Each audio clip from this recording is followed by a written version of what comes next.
Эгерде сиз ушу журналистиканы тандабасаңыз, салып барчылыкты, телевидение тандасаңыз, кайсы кесиптин ээси болот элеңиз?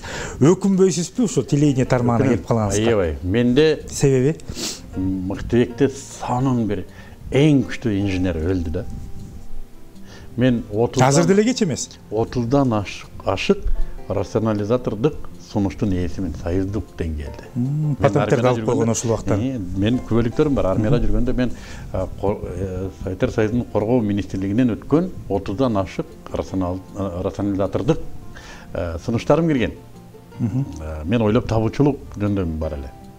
Изобретатель. Ошону телевидение тармагында ошону решение изобретательских задач бул менин эмем, стихиям. Ну, ушундай. Инженер, мен азырга чейин жол менен сүйлөшөм. Жолду сезем азырга чейин. Курулуштун эпюрасы көз алдымда дайым. Кайеринде кайсы нагрузка кетет, кайсы имаратка кирген болбойт. Мен керек, мынауга киргенге болбойт, мына бир күн басып калат деп.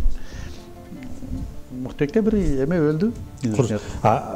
Азыр деле кеч эмес да мисалы. Азыр мен муну азыр сиз телетармакта, жок, азыр сиз телетармакта иштебейсиз, туурабы? Өзүңүз жана басында айтып өттүңүз, азыр 4 дипломум бар деп. Кайсы мен билгенде мына ушу политех экен, курулуш инженер, дагы кайсы тармактарды бүттүңүз? Мен журналистиканы бүткөм, Мурат. Бул журналистикалык билими жок дегенден ал билимим бар. Бар. Мен политологияны бүттүм. Политологмун, жогорку билимдүү. Саясаттануучу. Анан бир жогорку билим дини. Мен аны айткым деле келбейт. Эми аны элдин баары жакшы билет. Дайым биз менен болуңуз.